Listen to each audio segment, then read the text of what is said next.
네, 오늘은 박해에 대해서 말씀을 듣게 됩니다. 지난주에 우리가 화평케 하는 사람이 복이 있다. 그들은 하나님의 아들이라, 하나님의 DNA를 갖고 있는 자들이다. 칭찬을 듣는다 말씀을 나눴습니다. 간단하게 요약해보면 세상 사람들 중에 평화를 싫어하는 사람은 아무도 없다고요?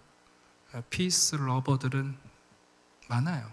그러나 중요한 것은 평화를 만들어내는 화목 역할을 감당하는 화목자들, 피스메이커들은 없다. 그게 하나님이 이 땅에 화목제물로 예수 그리스도를 보내주신 이유죠. 두 번째는 뭐냐 하면 세상이 추구하는 평화의 방식이죠. 배제를 통해서 평화를 누린다는 거예요. 갈등, 원수, 문제거리가 있으면 그것을 배제함으로 평화를 누리기를 원해요. 이제 힘으로 하는 일이죠. 보통 로마에서 말하는 팍스라고 말해요. 힘으로 만드는 평화예요. 그런데 여러분, 하나님이 추구하시는 샬롬의 평화는 무엇을 배제하는 게 아니라 오히려 무엇을 더하시며 온전케 하심으로 하나도 버리지 않는 하나님의 그것이 참된 샬롬입니다. 전혀 방향이 다르죠. 그리고 세 번째 말씀드린 것은 예수님께서 그런 이 세상의 화목, 샬롬을 가져오셨을 뿐만 아니라 그 사명을 우리에게도 주셨다. 그래서 결론으로 말씀드리면 그럼 그렇게 피스메이커로 살아가면, 화목자로 살아가면 사람들 우리를 예뻐해 주겠는가? 이제 그렇지 않다는 거예요. 그래서 그 다음 오늘 이제 마지막 팔복의 내용은 이렇게 말씀하시죠. 의를 위하여 박해를 받는 자는 복이 있다. 여기 나오는 의. 그런데 6절을 보면 6절에도 의가 나왔죠. 그러면 6절에 나오는 의에 줄이고 목마른 자하고 10절에 있는 의를 위하여 박해를 받는다고 말하는 그 의는 같은 걸까요? 다른 걸까요?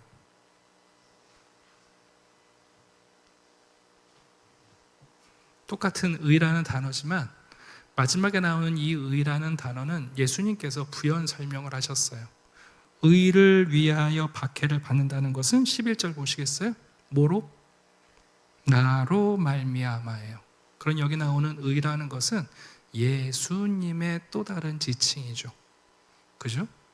그러니까 우리가 읽기는 의를 위하여 박해를 받는 자이지만 이것은 예수님처럼 생각하고 예수님처럼 행동하고 예수님처럼 살다가 받는 박해를 얘기해요. 물론 예수님이야말로 의로우신 분이니까 내용이 다르진 않습니다만, 그러나 우리가 구체적으로 이해할 때 결국 팔복의 마지막이 누구로 귀결돼요? 예수님으로 귀결돼요. 그러니까 제가 처음에 말씀드렸잖아요. 팔복은 우리에게 윤리와 도덕을 가리키는 기준이 아니에요. 이런 사람이 되면 복을 받는다는 게 아니라 구약 성경이 말했던 이게 시편, 이사야서에 있는 내용들을 집대성한 거잖아요. 구약에 있는 복 있는 사람의 모습은 결국 예수 그리스도 안에서만 발견이 돼요. 그러니 가난한 자로 출발했던 우리가 결국은 예수님과 같은 삶을 살아가는 자로서 하나님의 복을 누리게 되는 거예요. 시편 1편이 말하는 복 있는 사람이 시편 2편에 나오는 그의 사랑하는 아들인 것처럼 팔복도 마찬가지예요. 팔복은 십계명처럼 적용하는 게 아니란 말이에요. 팔복을 읽다 보면 누가 떠오르는가? 마지막 의이신 이 복에 가장 적합하신 예수 그리스도가 떠올라요. 그래서 이런 삶을 살아가는 사람은 두말할 것 없어요. 예수님 안에서 예수님과 함께 살아가는 사람들이에요. 그래서 오늘 본문은 매우 간단해요. 우리가 예수님처럼 생각하고 예수님처럼 보고 예수님처럼 행동하게 되면 박해를 선택하는 게 아니라 반드시 박해가 따라와요. 그때 우리가 어떻게 해야 되는가? 세 가지를 기억하세요. 첫 번째, 놀라지 말라. 여러분, 사람들이 내가 예수님처럼 말하고 예수님처럼 행동하고 예수님처럼 사랑했을 때 사람들이 우리 어떻게 한다고요? 미워한다고요. 여러분, 그런 일이 많이 겪잖아요. 나는 사랑하는데 왜 저 사람은 나를 미워하는가? 그거를 이상히 여기지 말고 놀라지 말라. 그러니까 첫 번째, 박해가 찾아왔을 때 첫 번째는 놀라지 말라, 이상히 여기지 말라요. 두 번째는 이렇게 말씀합니다. 오히려 기뻐하고 즐거워하라. 근데 주의할 게 있어요. 박해를 당하는 걸 기뻐하고 즐거워하는 뜻이 아니에요. 그럼 우리 좀 변태예요? 박해받는 것 자체를 기뻐하고 즐거워하는 건 그건 이상한 거죠, 여러분. 예수님이 말씀하신 건 박해 그 자체가 기쁨이 아니라 그 박해로 인해서 우리가 깨닫게 되는 게 있기 때문에, 우리에게 주어지는 게 있기 때문에, 우리가 찾는 게 있기 때문에 기뻐하고 즐거워하라는 거예요. 그리고 마지막은 뭐냐면 그 박해를 받을 때에 하나님이 우리에게 준비하시는 보상이 있다는 거예요. 여기서 말하는 보상도 언뜻 생각하면 기브 앤 테이크를 생각하는 게 아니라 하나님의 너그러운 보상을 얘기해요. 그래서 오늘은 이 세 가지를 차례대로 살펴볼 겁니다. 뭐 간단해요. 박해가 찾아올 때 첫 번째 어떻게 하셔야 된다고요? 놀라지 말라. 이상히 여기지 말라. 그냥 올게 왔구나. 그동안에 좀 쉬었는데 다시 시작이구나. 그러는 거예요. 당연히 그래야죠. 두 번째는 뭐냐면 기뻐하고 즐거워하는데 박해 자체가 기쁘고 즐겁지는 않아요. 그런 사람이 어디 있어요, 여러분? 미움받고 욕먹고 횡포를 당하는데 그걸 기뻐하고 즐거워할 건 없어요. 그러나 그 박해의 비밀을 발견하면 우리가 기뻐할 이유가 있다는 거예요. 그리고 세 번째는 뭐냐면 하나님의 보상. 이건 내가 박해받은 만큼 보상해 주시는 게 아니에요. 이거는 하나님의 너그러운 보상이 있다는 거예요. 자, 이 세 가지를 기억하시면 되겠습니다. 네, 항상 제가 결론부터 미리 말씀드릴 때는 편안히 쉬셔도 되니까. 네. 자, 첫 번째입니다. 지금 우리가 팔복의 말씀을 듣잖아요. 그죠, 여러분? 복 있는 사람. 어떤 사람이 복 있는 사람이냐? 어떤 사람이 하나님의 복에 가까운 사람이냐를 듣고 있는데 결론이 여러분 박해를 받는 거래요. 이 얼마나 황당한 일입니까, 여러분? 그죠? 네. 그래서 심령이 가난한 자에게 어떤 약속이 있었어요? 천국이 그들의 것이다 그러셨는데 그렇게 열었고, 마지막 8번째, 의를 위하여 박해를 받는 자도 어떤 복을 받아요? 네, 천국을 얻어요. 그러니까 이제 열고 닫은 거예요. 그러니까 또 기억하셔야 될 건 이 복에 이런 보상이 주어지는 게 아니라 이 모든 것은 하나님 나라의 천국에 가까운 사람들의 모습을 보여주고 있습니다. 자, 여러분, 박해는 피할 수 있는 게 아닙니다. 누가복음 6장 22절에서 예수님이 제자들한테 자주 말씀하세요. 인자로 말미암아 사람들이 너희를 미워하고 멀리하고 욕하고 너희 이름을 악하다 하여 버릴 때에는 너희에게 복이 있다. 제자들에게 분명히 말씀하셨어요. 예수님께서 절대로 사기꾼이 아니세요. 내가 예수 믿고 예수 사랑하고 예수 제자 되면 잘 될 줄 알았는데 왜 이러나. 그거는 계약서를 안 읽어서 그래요. 예수님께서 그렇게 얘기하지 않으셨어요. 분명히 말씀하시기를 사람들이 너희를 미워하고 멀리하고 욕하고 너희의 이름을 악하다 할 때 그때 너희가 복이 있다 말씀하셨습니다. 베드로 사도께서 베드로전서에서 그 예수님의 말씀을 베드로 사도가 경험했어요, 못했어요? 경험했어요. 그리고 또 성도들을 향해서 동일한 말씀을 합니다. 그러나 의를 위하여 고난을 받으면 복 있는 자니 그들이 두려워하는 것을 두려워하지 말며 근심하지 말며 너희가 그리스도의 이름으로 치욕을 당하면 복 있는 자로다. 영광의 영 곧 하나님의 영이 너희 위에 계심이라. 베드로는 놀라운 이야기를 해요. 우리 이제 마가복음에서 설명 들으셨죠? 예수님께서 세례받고 올라오셨을 때 성령이 예수님의 삶 위에 운행하셨잖아요.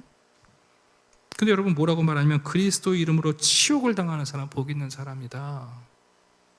그 박해를 당하고 치욕을 당하는 성도에 여러분 위에 누가 계세요? 하나님의 영이 계신다. 베드로가 예수님이 말씀하신 그대로 경험했고 그리고 자기의 경험을 또 제자들에게 교인들에게 그대로 전했어요.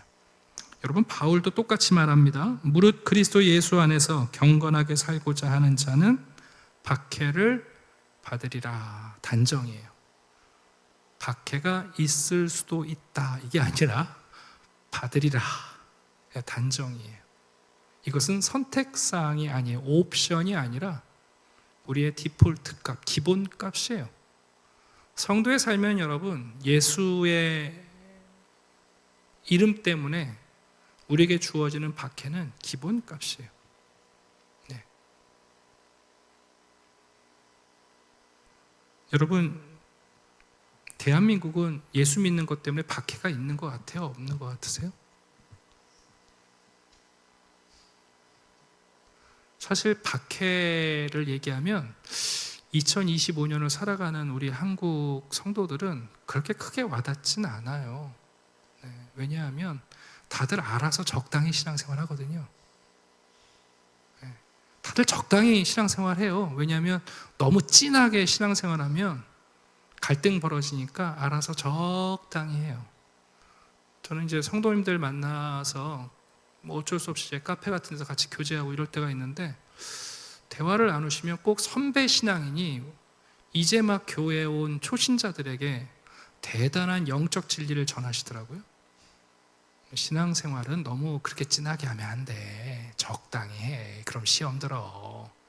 선배 성도님들께서 새로운 초신자들한테 대단한 영적 진리라고 가르치시는 게, 아이, 너무 이렇게 열심히 하면 안 돼. 그럼 시험 들어.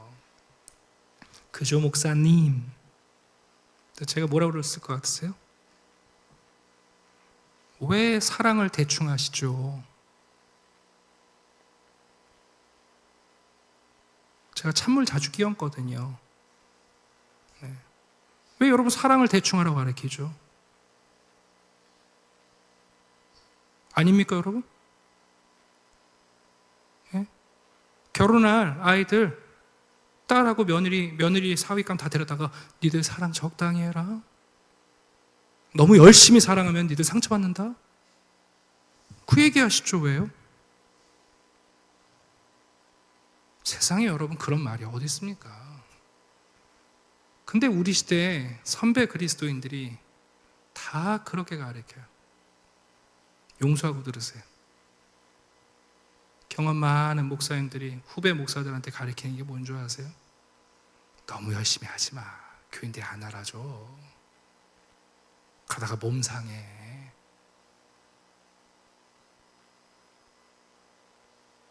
왜요, 여러분? 밥을 대충 드시지. 아니, 다른 모든 건 그렇게 열심히 하면서 자녀들한테 공부는 죽어라 하라고 하면서, 여러분 왜 신앙생활, 하나님을 사랑하는 일을 그렇게 대충 하라고 합니까? 말이 되는 얘기입니까, 여러분? 자기들이 무슨 말을 하는지를 모르는 거예요. 자기들이 하고 있는 말이 어떤 말인지를 모르고 하고 있는 거예요.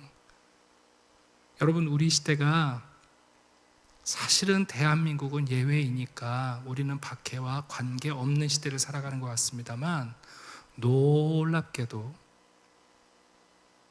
20세기와 21세기가 기독교 역사 가운데 가장 심한 박해를 경험하는 시대예요. 제가 오늘 그 채널에 일부러 오픈도어 선교회 소개를 좀 해드렸어요.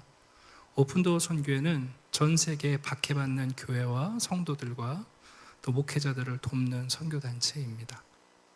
이런 얘기를 하면, 아, 요즘 무슨 뭐 박해받는 사람이 누가 있다고.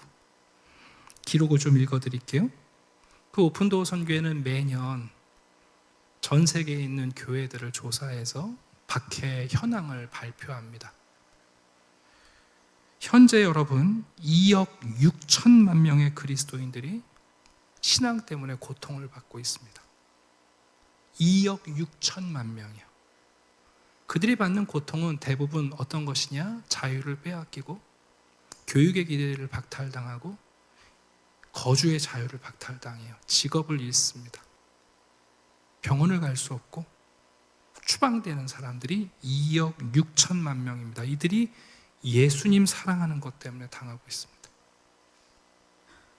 여러분, 20세기에 예수 믿다가 순교하신 분들이 몇 분이나 될 것 같아요? 보통 우리가 쿼바디스 배너 같은 거 보면서 어머, 사자밥이 됐어. 화영장에서 어머 저 때는 저렇게 순교하며 예수를 믿었구나. 아니요, 여러분. 초대교회 때부터 19세기까지 순교한 사람들의 숫자보다 20세기와 21세기를 건너오면서 순교한 사람들의 숫자가 훨씬 많습니다. 기록에 의하면 2,600만 명입니다. 20세기에만 여러분. 2,600명이 아니라요. 2,600만 명입니다. 순교자가. 우리가 예수 믿는 형제와 자매라고 말하면서 이런 내용에 관심이 없어요. 왜요? 우리는 예수 믿는 것 때문에 아무도 박해당하지 않거든요. 기껏해야 박해당하는 게 술, 담배 못 먹게 하나 이런 거. 고든 코넬 대학에 세계 기독교 연구센터가 있습니다. 지난 10년간 순교한 분들의 숫자만 90만 명입니다. 여러분, 우리 순교의 시대를 살아가고 있습니다. 대한민국이 기독교의 부흥기를 맞아서 80년대 이후에 사회의 주 세력에 자리에 앉다 보니까 우리는 오히려 기독교의 기득권을 누리고 있는 시대를 살아갑니다만, 전 세계를 통계로 보면 지난 10년간의 90만 명의 성도들이 예수를 믿는 신앙 때문에 목숨을 잃었습니다. 여러분, 우리는 가장 많은 성도들이 예수를 위하여 박해를 당하는 시대를 살아가고 있는 겁니다. 오늘 이 본문은 여러분 옛날 초대교회 때 필요한 말씀이 아니라 사실은 우리의 이야기예요. 그러니 여러분, 박해는 피할 수 있는 게 아닙니다. 잠시 우리가 예외적 상황에 놓여 있을 수는 있지만 휴직이죠. 그러나 또 돌아올 겁니다. 우리 대한민국도 6.25 전쟁 당시에 공산당에 의해서 많은 교회와 성도들이 여러분 학살을 당하지 않았습니까? 네. 자본주의 지주들 다음으로 예수 믿는 사람들을 가장 미워했으니까요. 이념에 의해서. 저는 요즘 우리나라가 이념에 다시 경도되는 것을 보면서 이게 우리 그리스도인들에게 좋은 일이 아니에요. 오늘 본문을 보시게 되면 예수님은 이렇게 말씀하시죠. 의를 위하여 박해를 받는 것이 결국 누구를 위해서요? 나로 말미암아 받는 것이라고 말씀하세요. 자, 베드로전서 4장 15절과 16절을 보면 이런 경고를 하나 하시는데, 우리가 박해처럼 느껴지는 게 의를 위한 박해, 예수 그리스도를 위한 박해가 아닐 수 있다는 거예요. 들어보십시오. 너희가 그리스도 예수의 이름으로 치욕을 당하면 복이 있는 자로다. 영광의 영 곧 하나님의 영이 너희 위에 계심이라. 그러나 너희 중에 누구든지 살인이나 도둑질이나 악행이나 남의 일을 간섭하는 자로 고난을 받지 말라 그러셨어요. 여러분, 우리가 고난을 당할 때 그게 모든 고난이 예수의 이름 때문에 당하는 고난이 아니죠. 그걸 잘 분별하셔야 돼요. 제가 지금부터 7가지를 말씀드릴 텐데, 이 7가지는 오늘 본문이 말하는 의를 위해서 박해를 당하는 게 아니에요.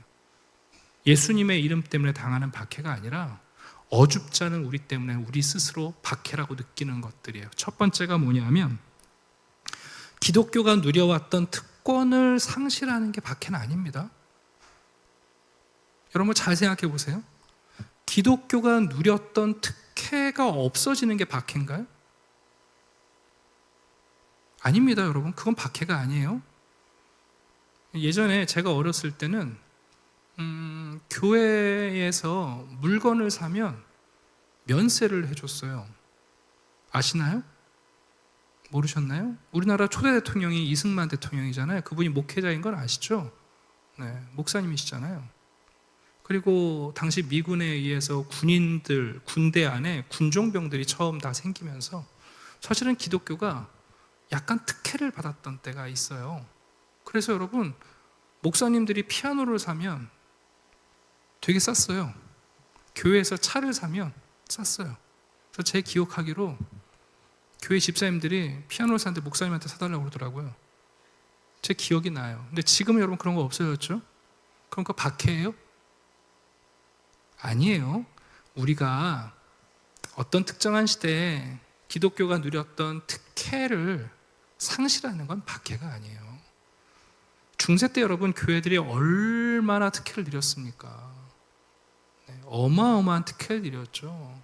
수도원과 여러분 주교들과 교회 예배당들이 가장 많은 땅을 소유할 만큼 왕에게 하사받았었잖아요.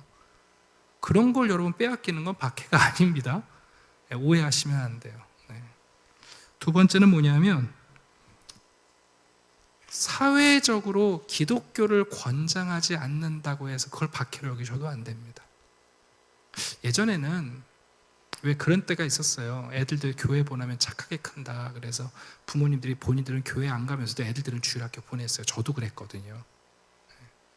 그죠? 사회적으로 교회가 권장됐던 분위기가 있었어요. 교회 가면 사람 된다. 교회 가면 좋은 사람들이 있다. 아내는 교회 가서 얻어라. 뭐 이랬었어요. 그런데 그런 기독교 권장하는 분위기가 사라졌다고 해서 그걸 박해로 여기면 돼야 한대요? 아니에요, 여러분. 그건 우리가 너무 예민한 거예요. 그건 박해 아니에요. 세 번째, 종교의 자유를 침해당했다. 그거 박해예요, 아니에요? 그것도 박해 아니에요. 제가 지금 아주 예민한 얘기를 하는 건데, 여러분 종교의 자유를 침해당했다고 그거를 박해라고 여기시면 안 돼요. 왜냐하면 나라에서 법으로 종교의 어떤 제한을 가할 때는 기독교만 해당되는 게 아니에요. 불교도 해당되고 천주 다 해당돼요. 그걸 갖고 박해라고 여기시면 좀 죄송합니다만 그건 그런 문제가 아니에요. 네 번째, 여러분 사생활을 침범해서 상대방이 우리에게 불편한 반응을 표하는 것도 박해예요, 아니에요? 아니에요. 전도를 예의 있게 해야 되는데 차인벨도 안 누르고 문 벌컥 열고 들어가서 여러분 전도하는 것 때문에 사람들이 바가지로 물 뿌리고 나가 그러면 그 박해예요? 지하철에서 고성방가로 여러분 전도를 하고 그래서 지하철에서 지나가는 사람들이 뭐 저건 뭐야 하고 욕을 하면 그 욕 받는 게 여러분 박해예요? 아니에요, 여러분. 우리 좀 정확하게 이해할 필요가 있어요. 다섯 번째는 우리의 이기적인 악행 때문에 욕을 먹는 그거 박해요, 아니에요? 네, 박해 아니에요, 그거. 네, 우리가 이기적인 행동을 해서 사회에 불쾌감을 주고 사람들이 이해할 수 없는 행동을 해서 우리가 욕을 받는 거 그거 여러분 박해 아니에요. 여섯 번째, 광신 때문에 사람들에게 지탄을 받는 거 박해예요? 언제 여러분 성경에 우리에게 광신도로 여러분 살아가라고 그랬어요? 성경은 우리에게 모든 것을 질서 있고 품위 있게 하라고 그러셨어요, 여러분. 바울이 교회에서 성도들을 양육하고 나서 내가 말하지 아니한 모든 것은 질서 있게 품위 있게 하면 된다고 그러셨다고. 근데 여러분 지정이가 망가진 광신적인 신앙을 갖고 여러분 그걸 사람들이 욕할 때 그걸 박해라고 생각하면 그거 잘못 생각하는 거예요, 여러분. 그 베드로가 지금 말하고 있는 남의 일을 간섭하는 자로 고난받지 말라 해당되는 거예요, 여러분. 마지막은 뭐냐면 신념과 대의를 따르는 것 때문에 박해받는 일이 벌어져요. 이거 박해입니까? 아닙니까? 아닙니다, 여러분. 믿음이라는 건 하나님의 약속에 대한 믿음이지 나의 신념이 아니에요.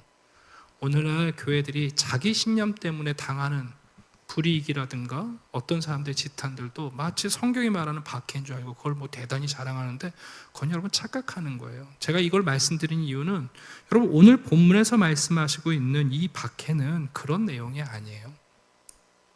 다시 말씀드립니다. 의를 위하여 박해를 받는 자는 나로 말미암아 받는 박해, 예수님으로 말미암아. 여러분 이 구절이 되게 재밌는 구절인데 이 구성, 그러니까 의를 위하여 박해하고는 갑자기 예수님이 등장하시잖아요. 나로 인해. 이 본문이 하나가 사무엘에 가시면 이런 말씀이 나와요. 들어보세요. 여호와께서 사무엘에게 이르시되 백성이 내게 한 말을 다 들으라. 이는 그들이 너를 버림이 아니오 나를 버려 자기들의 왕이 되지 못하게 함이니라. 갑자기 하나님이 1인칭으로 등장하시잖아요. 마찬가지 예수님도 의를 위하여 박해를 받는다는 것에 대해서 예수님이 자기가 1인칭으로 등장하시면서 그게 나를 위해서 받는 박해여야 된다. 나를 위해서 받는 박해다. 내가 받은 박해다. 그 얘기를 지금 하고 계시는 거예요. 다시 말하면 예수님은 자신과 같이 되는 것 때문에 박해받는 자가 복이 있다고 말씀하는 거예요. 우리가 예수님처럼 생각하고 다르게 태도를 갖고 다른 행동을 할 때 따라오는, 예수님처럼 살 때 따라오는 것이 바로 박해라고 말씀합니다. 예수님이 이 세상에서 보여주신 삶을 우리가 살아가기 때문에 여러분, 박해를 받는 사람, 그 사람이 바로 복 있는 사람입니다. 왜 여러분 우리가 예수님처럼 생각하고 예수님처럼 말하고 예수님처럼 행동하고 사랑하면 사람들이 우리를 싫어할까요? 그 세 가지 이유가 있어요. 왜 우리가 예수님처럼 살아가는데 왜 우리를 미워하는가? 첫 번째, 여러분, 예수님처럼 살아간다는 건 세상의 악을 드러내는 결과를 갖고 와요. 세상 사람들 다 자기들이 법 없이 살 수 있다고 생각하거든요. 세상 사람들 그 누구도 악인이란 말을 좋아하는 사람은 아무도 없어요. 근데 여러분, 예수님처럼 살아가려고 하면 그 예수님이 빛이 되셔서 그 빛이 오는 순간 자기들이 어둠이라는 것이 드러나요. 그래서 여러분 싫어하는 거예요. 예. 요즘 젊은이들 보면 사진 찍을 때 어떻게 하는 줄 아십니까? 사진 찍을 때 어떻게 하는 것 같아요? 네, 머리를 뒤로 빼죠. 단체 사진 찍을 때. 왜? 자기 머리 크게 안 나오게 하려고. 그래서 저기 주인공이 친구한테 몰아주기 할 때 주인공이 친구는 머리를 뒤로 보내고 자기들이 앞으로 와서 몰아주기 사진을 찍어요. 무슨 얘기입니까? 예수님처럼 살아가는 사람이 나타나는 순간 자기들의 악이 드러나는 거예요. 얼굴이 너무 작은 친구 옆에 서면 내 얼굴이 크잖아요. 싫은 거예요, 여러분. 어쩔 것이에요. 두 번째는 뭐냐면 예수님처럼 살아가는 사람이 나타나면요, 자기들의 악한 성품이 드러납니다. 네. 그 미국의 흑인 인권 운동이 그런 거였어요. 마틴 루터 킹 목사님이 흑인들을 격려한 게 뭐냐면 우리가 힘 대 힘으로 백인들과 싸우는 게 아니다. 우리가 저들보다 더 나은 인격, 삶의 태도, 다시 말하면 예수 그리스도의 사랑을 우리가 먼저 실천할 때 백인들을 부끄럽게 만들어야 한다는 거예요. 그게 흑인 인권운동의 여러분 핵심이에요. 그러니까 백인 경찰들이 때리면 흑인들이 여러분 데모하다가 싸우는 게 아니라 맞고 감옥에 가요. 그리고 보석금을 내고 나와요. 법의 절차를 다 따르는 거예요. 맞고 감옥에 가서 보석금을 내고 나와요. 폭력과 그런 게 아니라. 그러니까 여러분 백인들이 그 일을 행하는데 자기들이 더 여러분 불의한 사람으로 드러나죠. 그 일을 하면 할수록 흑인들은 여러분 예수를 닮아가고 자기들은 부끄러워지잖아요, 여러분. 그게 여러분 백인들의 마음을 움직이는 힘인 거예요. 마지막은 뭐냐면 이게 참 중요한데요. 여러분 예수님처럼 살아가는 사람들이 생기잖아요. 세상 사람들은 자기들의 무익한 삶의 목표, 그리고 특별히 예수를 따르는 사람들이 생기게 되면 죽음이 자꾸만 생각나요.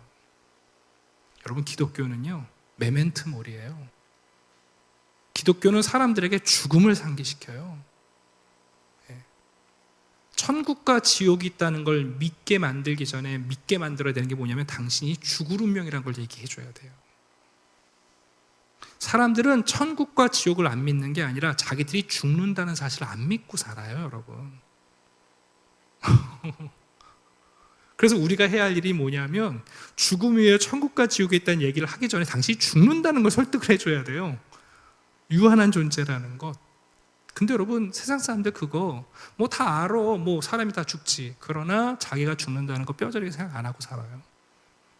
그래서 어느 순간 덜컥 건강검진 결과 나오면 마치 자기는 예외인 삶이어야 되는데 나한테 왜 이런 게 찾아오냐고 그러죠. 그런 게 어딨어요. 그러니까 예수 그리스도의 복음을 가지고 제자들이 여러분 공동체 안에 들어가면 죽음이 생각나요. 그리고 예수 따르는 사람들 때문에 자기의 삶의 목표가 얼마나 무의미한 삶의 목표를 쫓는지를 알게 되는 순간 견딜 수가 없는 거예요. 여러분, 바리새인들과 사두개인과 대제사장이 왜 예수님을 정치범으로 몰아서 십자가로 보냅니까? 백성들 앞에서 부끄러운 거거든요. 자기들이 서기관, 율법사, 최고의 성경을 아는 권위자라고 얘기했는데 예수님 말씀을 듣고 나면 본문이, 하나님의 말씀이 그렇게 들리는 걸 어떡할 거예요, 여러분? 더 나아가 본인들은 그렇게 못 살고 있는데 저 예수님은 그렇게 실천하며 사는데 어떡할 거예요, 여러분? 그걸 못 견디는 거예요.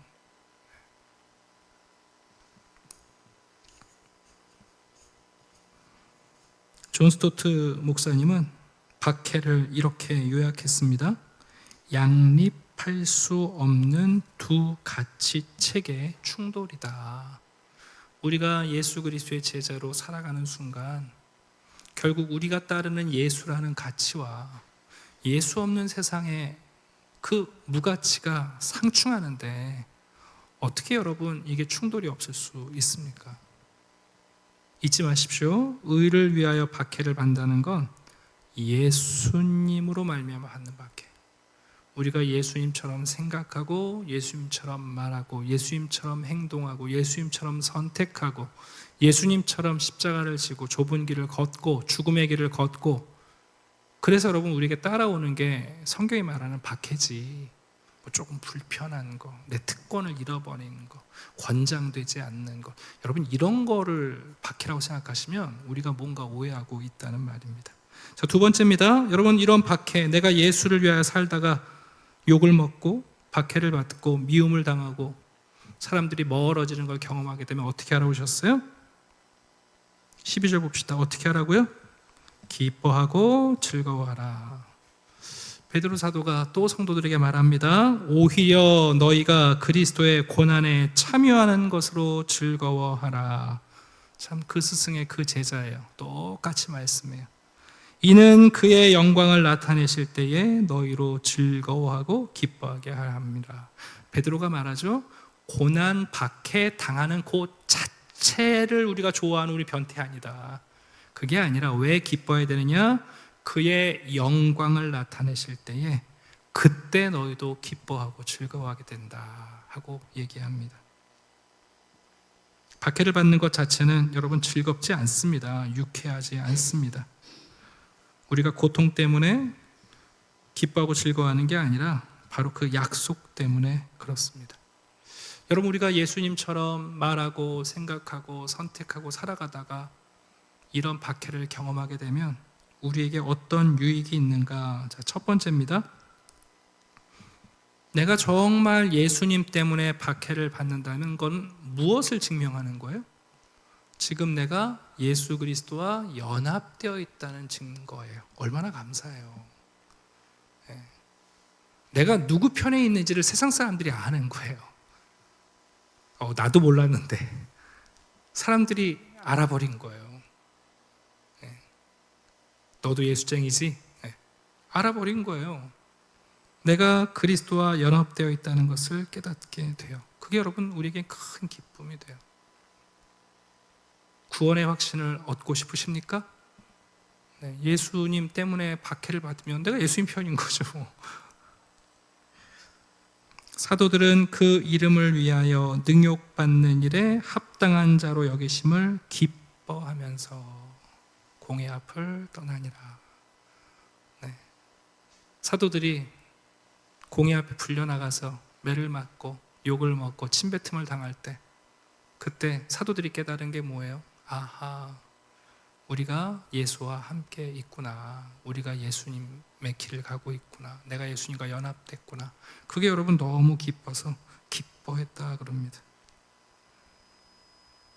바울은 빌립보서 3장에서 이렇게 말씀합니다. 내가 그리스도와 그 부활의 권능과 그 고난의 참여함을 알고자 하여 그의 죽으심을 본받아. 바울 사도님, 왜 그렇게 죽을 길로만 다니십니까? 꼭 죽으려고 하는 사람처럼. 바울이 뭐라고 그래요? 내가 그 고난을 당하고 그 고난의 과정 속에서 뭘 깨닫는가? 부활의 권능을 깨닫고, 그리고 그 고난에 참여하면서 그리스도를 알아가게 된다. 골로새서입니다. 나는 이제 너희를 위하여 받는 괴로움을 기뻐하고 그리스도의 남은 고난을 그의 몸된 교회를 위하여 내 육체에 채우노라. 그래서 여러분, 예수님 때문에 박해를 받을 때 기쁜 이유는 뭐냐면, 내가 그리스도와 연합했구나, 그걸 알게 되는 거예요. 두 번째는 뭐냐면, 그 박해 현장, 그 순간에 누가 역사하고 계심을 알게 될까요? 성령이 역사하고 계심을 알게 돼요. 주일날 말씀 전했죠? 성령께서 어디로 몰아가세요? 광야로 몰아가시잖아요. 아까 베드로 사도가 말한 것처럼 그리스도와 함께 운행하셨던 성령님이 박해를 받는 성도들의 삶에 운행하고 계심을 알게 돼요. 베드로 사도가 여러분 감옥에 갇혀서 다음날 참수형을 기다리고 있을 때 교회는 베드로를 위하여 기도합니다. 그때 여러분 하나님의 영이 역사하시지 않습니까? 세 번째는 뭐냐면, 여러분 이 박해를 통해서 우리가 얻는 게 있습니다. 뭘 얻게 될까요? 놀랍게 박해를 받게 되면 세상을 바라보는 새로운 시선과 관심을 갖게 됩니다. 내가 평안할 때는 뻔한 거 쳐다보고 남들처럼 똑같은 걸 보고 있었는데, 여러분 박해당하잖아요? 전혀 다른 걸 보게 돼요. 누가 나의 형제인지가 보이고요, 내가 지금 무엇을 바라봐야 하는지가 선명하게 보여요. 그리고 세상이 약속했던 보상과 상급으로부터 자연스럽게 우리를 멀어지게 만들어요. 이거는 좀 적용이 될 수 있고 아닐 수도 있는데, 여러분 친일을 한번 하면 친일의 길이 보이고 친일을 해서 받을 수 있는 보상이 명확하게 보여요. 그냥 한번 독립군을 위해서 작은 일을 했는데, 그리고 나면 독립이 무엇인지, 왜 거기에 목숨을 걸어야 하는지, 무슨 일을 해야 되는지 시선이 바뀌어요. 그래서 여러분 친일을 하는 사람들은 더 크고 깊은 친일의 길로 가는 거고, 독립을 위해 일하는 사람들은 어쩔 수 없이 더 많은 희생을 감당하며 그 길로 가는 거예요.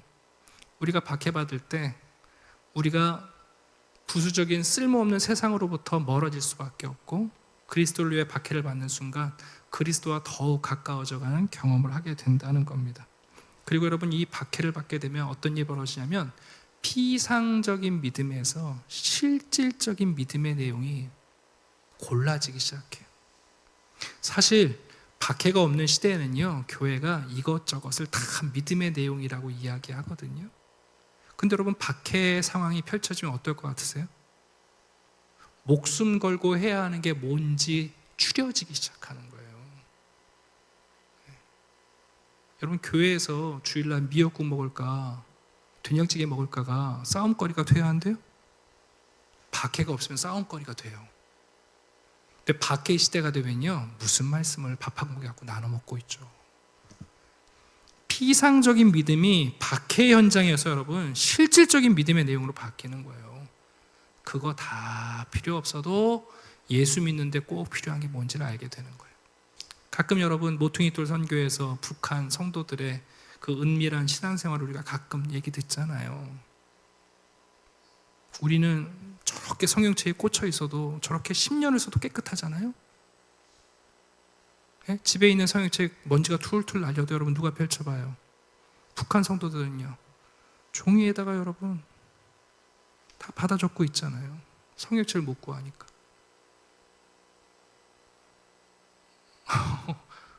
여러분 생각해 보세요. 찬송가 우리 그렇게 불러 제껴도요 4절까지 외우는 찬송가가 아무것도 없어요. 요즘 성도들이요.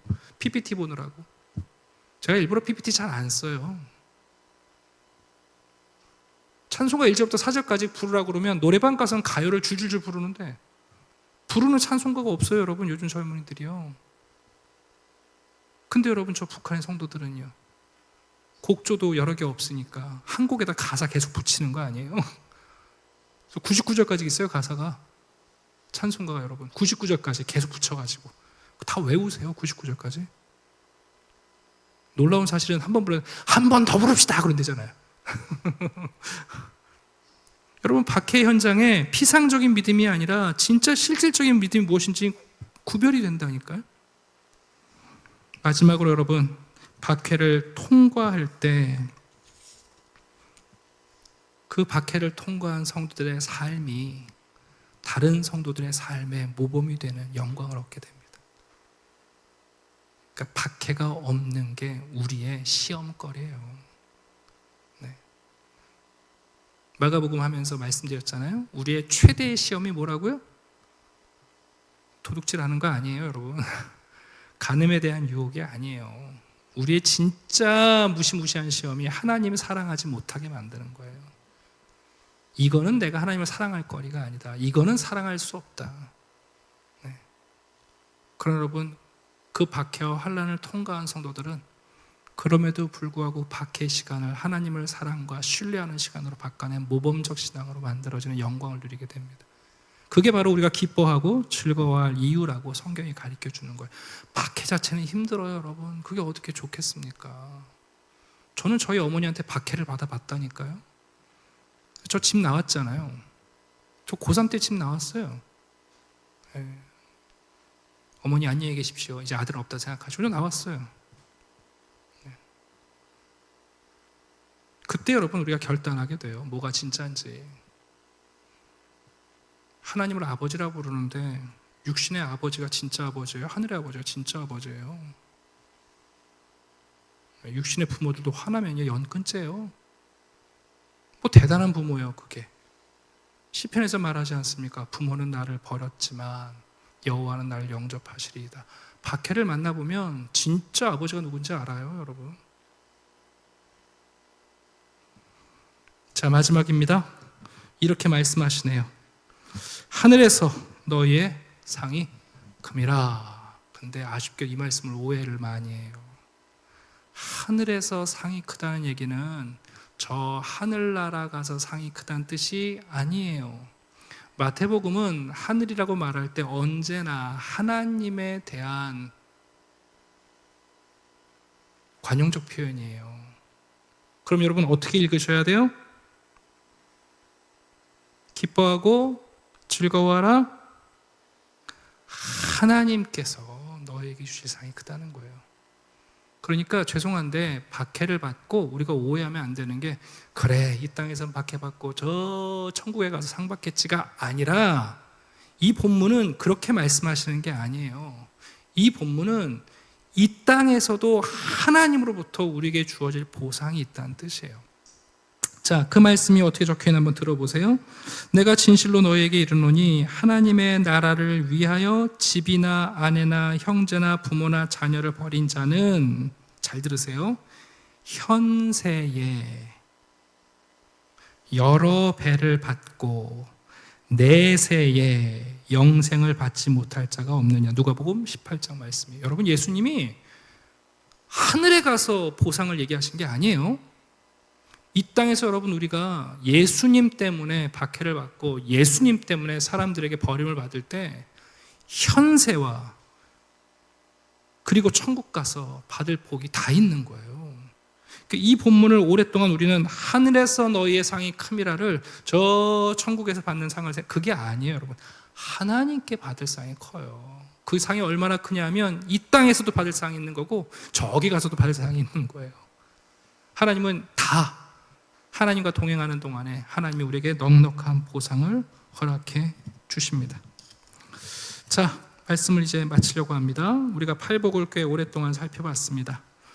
팔복을 언뜻 읽으면 마치 은둔자의 삶을 찬양하는 것처럼 보입니다만 아닙니다. 팔복은 은둔자의 삶을 말하지 않습니다. 사회 참여자의 삶을 노래하고 있습니다. 왜요? 예수님이 이 땅에서 은둔자로 살지 않으셨습니다. 여러분, 팔복은 유심적인 신앙을 얘기하는 게 아니에요. 뭐 심령이 가난하고 애통하고, 그 내용을 가만히 읽어보세요. 심령이 가난한 자로 시작했는데 마지막엔 어떻게 끝나요? 의를 위하여 박해를 받는 삶으로 끝나요. 여러분, 이게 어떻게 은둔자의 삶이에요? 현실 참여적이고 여러분 사회 참여적인 그리고 의로운 삶을 선택한 대가가 있는 삶이에요. 그래서 예수님이 여러분 이 팔복의 삶을 사시다가 십자가를 지시고 죽으신 거예요.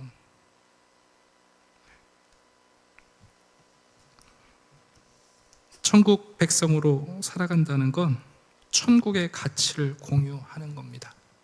존 스토트 목사님 말씀하신 것처럼 예수의 가치를 추구하는 사람과 예수가 없는 가치를 추구하는 사람은 충돌할 수밖에 없어요.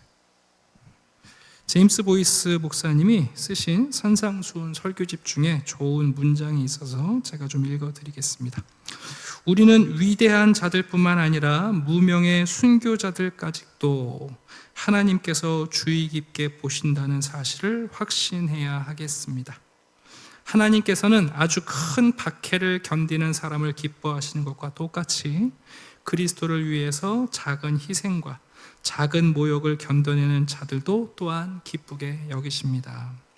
한 인간이 어느 회사에서 한 책상에 앉아서 까다로운 상사가 시키는 일을 끝까지 실증내지 않고 감당해 가는 것은 아마도 요한 후스가 화형을 당하는 것보다 훨씬 더 많은 은총이 필요할 것이며, 또 그가 그 일을 성공적으로 수행했다면 요한 후스보다 더 큰 승리를 얻었는지도 모르겠습니다.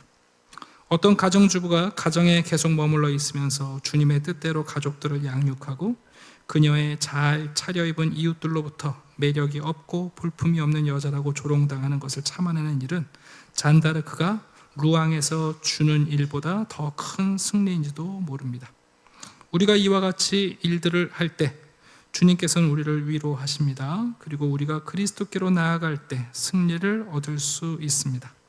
만일 우리가 박해에 관해서 거의 모르고 지냈다면 우리는 하나님 앞에서 우리의 마음을 살펴야 하겠습니다. 의는 인간을 복된 구주에게로 이끄는 예수님의 성품이므로 우리는 의를 간구해야만 합니다.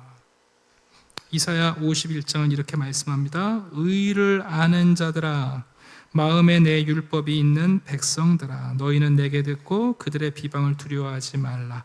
그들의 비방에 놀라지 말라.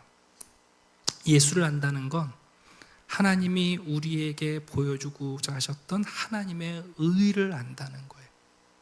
그 예수님처럼 생각하고 바라보고 사랑하고 행동한다는 건 의를 아는 자들의 삶이에요. 하나님은 그들을 격려하세요. 두려워하지 말라, 두려워하지 말라. 하나님이 우리에게 주실 보상이 커요. 이 땅에서도, 그리고 여러분 현세뿐만 아니라 우리가 죽음을 만나 잠시 그리스도의 품 안에 있을 때에도, 아니 영원히 하나님이 우리에게 주실 여러분 그 보상이 큽니다. 자, 말씀을 마치겠습니다. 팔복 사람들이 되게 좋아해요. 복이 나오니까. 근데 그 내용을 살펴보면 팔복은 은둔자적인 신앙이 아니라 참여적인 삶을 우리에게 가르쳐 줍니다. 심령이 가난한 자로 출발했지만 우리는 어느 순간 하나님의 의를 발견했어요. 그리스도 안에서. 그래서 그 의를 위하여 살아가게 되고, 이 팔복에 적합한 백성들은 바로 예수를 위해 예수와 함께 살아가는 자들이고 필연적으로 박해를 받게 되어 있어요. 만약 우리에게 이런 박해가 없다? 그럼 우리는 우리를 좀 살펴봐야 돼요. 저는 목사지만 목회하면서 교인들에게 박해 많이 받습니다. 당연하게 생각합니다. 목사가 뭘 하겠다고 그러면 통장님이나 시장님이 반대 안 합니다. 장로님들이 반대하고 권사님들이 반대합니다. 그렇잖아요? 네. 뭘 또 박해라고까지 해야 되나? 근데 아니요, 박해일 때가 있습니다. 네. 아주 큰 저항이 붙으실 때도 많습니다. 아까 지나가는 말로 드렸지만 박해가 아닌 걸 박해라고 우기지 마십시오. 그리고 우리가 박해를 마주하고 박해를 간통할 때 우리가 얻는 놀라운 분별력이 있습니다. 우리는 박해를 마주할 때 정말 기뻐하고 즐거워할 이유가 있고, 그리고 하나님은 의를 위하여 예수를 위하여 박해받는 성도들에게 주실 보상이 큽니다. 저 세상에서 얻는 거 아닙니다, 여러분. 이 땅에서 얻습니다.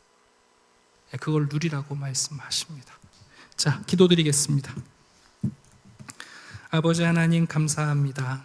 오늘도 주님의 말씀을 듣습니다. 이 말씀에 생명이 있는 줄 알게 하시고 이 말씀에 우리들의 삶이 잘 박힌 모처럼 이 말씀에 우리가 매이게 해 주시옵소서. 우리 주 예수 그리스도를 팔복의 사람으로 발견하며 우리가 발견한 그리스도 하나님의 의를 따라 살게 하셔서 우리에게 그리스도 때문에 박해가 찾아올 때 놀라지 말게 하시고 그 박해 가운데 기뻐하며 즐거워할 삶의 진리들을 깨닫게 하시고 그리고 지금 우리에게 그 박해의 현장에서 우리를 축복하시며 보상하시는 놀라운 하나님의 섭리를 보게 해 주시옵소서. 하나님, 교회가 교회다워지게 하시고 성도들이 성도다워지게 하시고 예수로 구속받은 백성들이 예수를 구주로 고백하게 해 주시옵소서. 적당히 사랑하는 것을 자랑하는 것이 아니라 열렬히 사랑하는 성도들이 되게 해 주시옵소서. 감사드리며 예수 그리스도의 이름으로 기도드립니다. 아멘.